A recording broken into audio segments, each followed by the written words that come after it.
പശ്ചിമാഫ്രിക്കയിലെ ബർക്കിന Faso 64% മുസ്ലിങ്ങളുള്ള ഒരു രാജ്യമാണ്. ഇവിടുത്തെ മുസ്ലിങ്ങൾ കൂടുതലും സുന്നി വിഭാഗത്തിൽപ്പെട്ടവരാണ്. അല്പസ്വല്പം ഷിയാക്കളും ഇവിടെയുണ്ട്. 26% ക്രിസ്ത്യാനികളാണ്. നിരീശ്വരവാദികൾ 1% വരും. ബർക്കിന ഫാസോയിലെ ജനങ്ങൾ പൊതുവെ മതേതര കാഴ്ചപ്പാടുള്ളവരും ദേശീയവാദികളുമാണ്. മിക്കവാറും എല്ലാ കുടുംബങ്ങൾക്കും ശരാശരി 6 കുട്ടികൾ വീതമുണ്ട്. ലോകത്തിൽ ഏറ്റവും കൂടുതൽ ഫെർട്ടിലിറ്റി റേറ്റുള്ള 6ാമത്തെ രാജ്യമാണ് ബർക്കിന ഫാസോ. കേരളത്തിൻ്റെ 7 ഇരട്ടി വലുപ്പമുള്ള ഒരു രാജ്യമാണ് ബർക്കിന ഫാസോ. 2 കോടിയോളം ജനങ്ങൾ ഇവിടെ താമസിക്കുന്നു. ഫ്രഞ്ചുകാർ ഭരിക്കുമ്പോൾ അപ്പർ വോൾട്ട എന്നായിരുന്നു ഈ രാജ്യം അറിയപ്പെട്ടിരുന്നത്. സ്വാതന്ത്ര്യം കിട്ടിയ ശേഷം രാഷ്ട്രപതിയായ തോമസ് ശങ്കര രാജ്യത്തിൻ്റെ പേര് ബർക്കിന ഫാസോ എന്നാക്കി മാറ്റി. അറിയപ്പെടുന്ന ഒരു ഗിറ്റാറിസ്റ്റ് കൂടിയായ രാഷ്ട്രപതി തോമസ് ശങ്കര രാജ്യത്തിന് സ്വന്തമായി പുതിയൊരു ദേശീയഗാനം ഉണ്ടാക്കിയെടുക്കുകയും ചെയ്തു. ബർക്കിന ഫാസോയുടെ ഏറ്റവും വലിയ പട്ടണവും തലസ്ഥാനവും ഔഗാഡോഗു സിറ്റിയാണ്. 24 ലക്ഷം ജനങ്ങൾ ഔഗാഡോഗു സിറ്റിയിൽ താമസിക്കുന്നു. ബർക്കിന ഫാസോയിൽ കൂടുതലും കൃഷിയാണ് സാമ്പത്തിക സ്രോതസ്സ്. കന്നുകാലി വളർത്തലുമുണ്ട്. കോട്ടൺ കൃഷി വ്യാപകമായി നടത്തുന്നുണ്ട്. വജ്രങ്ങളും പരുത്തിയും ഓയിൽ സീഡ്സും കയറ്റുമതി ചെയ്യുന്നു. മഴ കുറവായതുകൊണ്ടും മണ്ണിന് ഫലഭൂയിഷ്ടി കുറവായതുകൊണ്ടും കൃഷി വേണ്ടത്ര ലാഭകരമല്ല ഈ രാജ്യത്തിൽ. സ്വർണ്ണഖനികൾ ധാരാളമുണ്ടെങ്കിലും അതിൻ്റെ ചെറിയൊരു ഭാഗം മാത്രമേ കുഴിച്ചെടുക്കുകയും കയറ്റുമതി ചെയ്യുകയും ചെയ്യുന്നുള്ളൂ. ബർക്കിന ഫാസോയുടെ ഇപ്പോഴത്തെ രാഷ്ട്രപതി 35 വയസ്സുകാരനായ ഇബ്രാഹിം ട്രാവോർ ആണ്. 1 വർഷമായി അദ്ദേഹം രാഷ്ട്രപതിയായിട്ട്. ലോകത്തിലെ ഏറ്റവും ചെറിയ പ്രായത്തിൽ രാഷ്ട്രപതിയായ വ്യക്തിയാണ് ഇബ്രാഹിം ട്രാവോർ. പ്രാദേശിക മുസ്ലിം നേതാവായ ഇബ്രാഹിം ട്രാവോർ സർവകലാശാലയിൽ പഠിക്കുമ്പോൾ അസോസിയേഷൻ ഓഫ് മുസ്ലിം സ്റ്റുഡൻസിൻ്റെ നേതാവായിരുന്നു. ഓണേഴ്സ് ബിരുദത്തോടു കൂടിയാണ് അദ്ദേഹം സർവകലാശാലയിൽ നിന്ന് വിജയം നേടിയത്. മൊറോക്കോയിൽ അദ്ദേഹം സൈനിക പരിശീലനം നേടിയിട്ടുണ്ട്.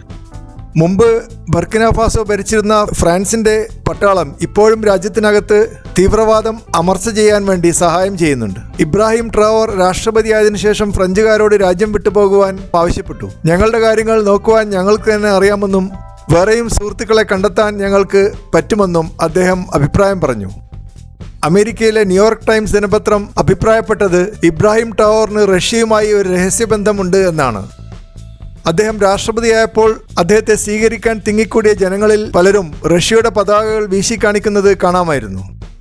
ഈ ആരോപണം ഇബ്രാഹിം ട്രാവോർ നിഷേധിച്ചില്ല എന്ന് മാത്രമല്ല, ഈ രാജ്യത്തിലെ ജനങ്ങൾ റഷ്യയെ സ്നേഹിക്കുന്നു എന്ന് പരസ്യമായി പ്രസ്താവിക്കുകയും ചെയ്തു. 40 വർഷമായി പൂട്ടിക്കിടക്കുന്ന റഷ്യൻ എംബസി തുറക്കുവാൻ അദ്ദേഹം ഉത്തരവിടുകയും ചെയ്തു.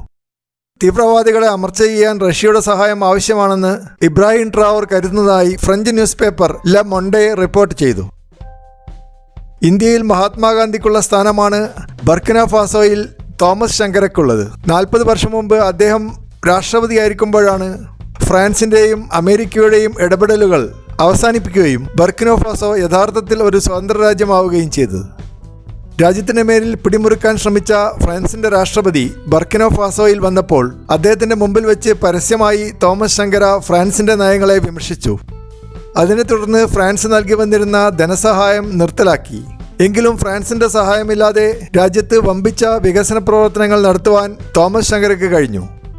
അഴിമതിക്കാരായ ഉദ്യോഗസ്ഥന്മാരെ നാട്ടുകാർ വിചാരണ ചെയ്ത് വെടിവെച്ച് കൊല്ലുവാൻ അദ്ദേഹം അനുവാദം നൽകി. ഇത്തരത്തിലുള്ള എക്സ്ട്രാ ജുഡീഷ്യൽ എക്സിക്യൂഷൻസ് മനുഷ്യാവകാശ ലംഘനമാണെന്ന് ആംനസ്റ്റി ഇന്റർനാഷണൽ അഭിപ്രായപ്പെട്ടു. ഒരു പോലീസ് ഓഫീസറുടെ മകനായിരുന്ന തോമസ് ശങ്കര ചെറുപ്പത്തിൽ ഇഷ്ടിക കൊണ്ടുള്ള ഒരു വീട്ടിലായിരുന്നു താമസിച്ചിരുന്നത്. ഗ്രാമത്തിൽ എല്ലാവരും പുല്ലുകൊണ്ടുള്ള വീടുകളിൽ താമസിച്ചപ്പോൾ തനിക്ക് മാത്രം ഇഷ്ടിക കൊണ്ടുള്ള ഒരു വീടുണ്ടായിരുന്നുവെന്ന് തോമസ് ശങ്കര ഓർക്കുന്നു.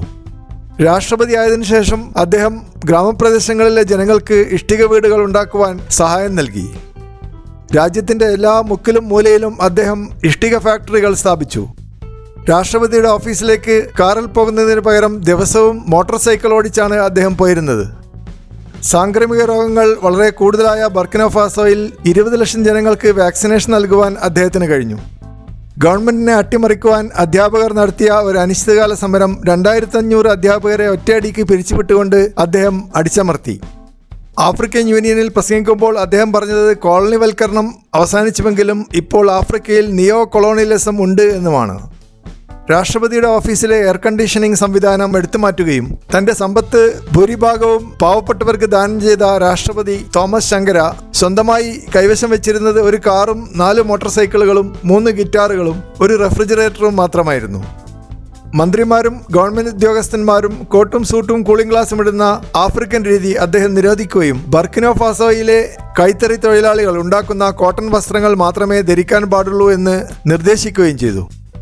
സ്വന്തം ഫോട്ടോ പോലും എവിടെയും പ്രദർശിപ്പിക്കുവാൻ അദ്ദേഹം അനുവദിച്ചിരുന്നില്ല. അതിന് അദ്ദേഹം കാരണം പറഞ്ഞത് ഈ രാജ്യത്തിൽ 70 ലക്ഷം തോമസ് ശങ്കരമാർ ഉണ്ട് എന്നാണ്. തോമസ് ശങ്കരയെ നീക്കം ചെയ്യുവാൻ അയൽരാജ്യമായ ഐവറി കോസ്റ്റിന്റെ സഹായത്തോടുകൂടി ഫ്രാൻസ് ഒരു ഗൂഢപദ്ധതി തയ്യാറാക്കി. 36 വർഷം മുമ്പ് ഒരു പൊതുപരിപാടിയിൽ പ്രസംഗിച്ചുകൊണ്ടിരിക്കെ തോമസ് ശങ്കരയുടെ അടുത്തേക്ക് സായുധരായ 12ഓളം കൊലയാളികൾ ഇരച്ചു കയറുകയും തുരുതുര വെടിവെച്ച് അദ്ദേഹത്തെ കൊലപ്പെടുത്തുകയും ചെയ്തു. തോമസ് ശങ്കര രക്തസാക്ഷിയായതിനു ശേഷം പല രാജ്യങ്ങളിലും അദ്ദേഹത്തിൻ്റെ ആരാധകർ സെമിനാറുകളും സിംബോസിയങ്ങളും സംഘടിപ്പിച്ചു. കൊലപ്പെടുന്നതിന് ഒരു ദിവസം മുമ്പ് അദ്ദേഹം നടത്തിയ ഒരു പ്രസംഗത്തിൽ നിങ്ങൾക്ക് എന്നെ കൊല്ലാൻ പറ്റും, പക്ഷേ എൻ്റെ ആശയങ്ങളെ കൊല്ലാൻ പറ്റില്ല എന്ന് പറഞ്ഞത് ലോകപ്രസിദ്ധമായ ഒരു കൊട്ടേഷനായി മാറി. തോമസ് ശങ്കരയെക്കുറിച്ച് അനേകം പുസ്തകങ്ങൾ ഇറങ്ങിയിട്ടുണ്ട്. തോമസ് ശങ്കര സ്പീക്സ് എന്ന പുസ്തകവും we are the heirs of the world's revolutions എന്ന പുസ്തകവും ശ്രദ്ധ പിടിച്ചു പറ്റി. തോമസ് ശങ്കര കൊല്ലപ്പെട്ടതിനു ശേഷം അദ്ദേഹത്തിൻ്റെ വിധവ മറിയം ശങ്കര രാജ്യത്തിൽ നിന്ന് രക്ഷപ്പെടുകയും വിദേശ രാജ്യങ്ങളിൽ അഭയം തേടുകയും ചെയ്തു. തൻ്റെ ഭർത്താവിൻ്റെ ഏറ്റവും മികച്ച ക്വാളിറ്റി അദ്ദേഹത്തിൻ്റെ സത്യസന്ധതയായിരുന്നുവെന്ന് മറിയം ശങ്കര അഭിപ്രായപ്പെട്ടു.